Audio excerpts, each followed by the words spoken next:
Young, dumb, and broke. Young, dumb, and broke. Where to go, everyone? Let us see. Welcome to Mountain Paradise, Ligran, Cebu City. So yun nga guys, nakapag-outing na talaga yung team namin at dito sa place na to. Super ganda so far. Appreciate ko ang place na to. So papasok na kami papunta sa place na nirentahan namin, ground floor. So okay naman yung stairs guys. Actually medyo maliit nga lang at takot nga ako nung nakita ko yon, but okay lang naman. So pagbaba mo, bubungad sa'yo yung swimming pool. Yan guys. Tapos, yung kwarto nila, isa lang yung kwarto pero malalaki yung kama. These are my workmates. Yung babae na yan na may eyeglass, yan yung team lead namin. Yung ibang teammates namin guys, first time ko pa lang silang nakita at na-meet kasi nga work from home setup kami. Halos lahat. I think tatlo lang or dalawa lang yung nag-on-site. So, ito yung room. Hi, Lovely. Yan sa Lovely. Kaibigan ko happens to be the girlfriend of my workmate. So, ito yung labas, guys. Day shots. Ito yung pool, guys. Maliit lang. Tapos, 4 feet. Pero, enjoy naman yung place. So far, I appreciate the ambience of this place. This is a 4-story building pero yung ground floor lang yung nirentahan namin.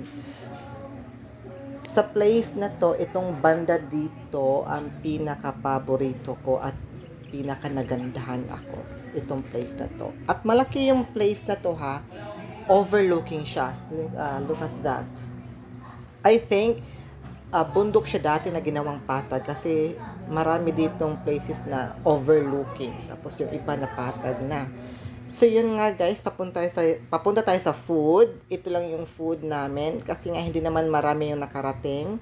Yung iba nasa province nag-work. So kainan na. Actually guys, hindi talaga namin naubos yung food hanggang umabot siya ng bukas ng umaga. Hindi talaga namin naubos. So, in Numan time, hindi ako masyadong umiinom, kaya nagva-vlog na lang talaga ako. Ang ganda ko dyan. Ang ganda ng bangs ko. Diyan man lang, appreciate the beauty of yourself tayo. So, yun na nga. Papunta tayo sa night shots. So, ito yung night shots. Sobrang ganda dito pag gabi. Maganda dito. Maganda naman sa umaga, but I appreciate the ambience kapag gabi.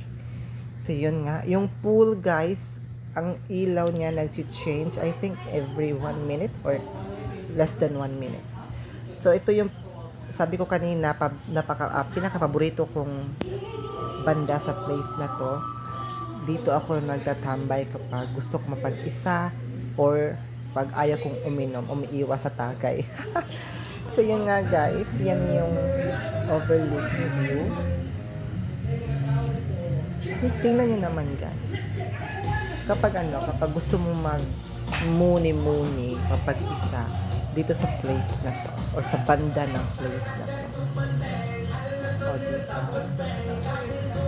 Malaki ang place na to Worth it naman yung 11,500.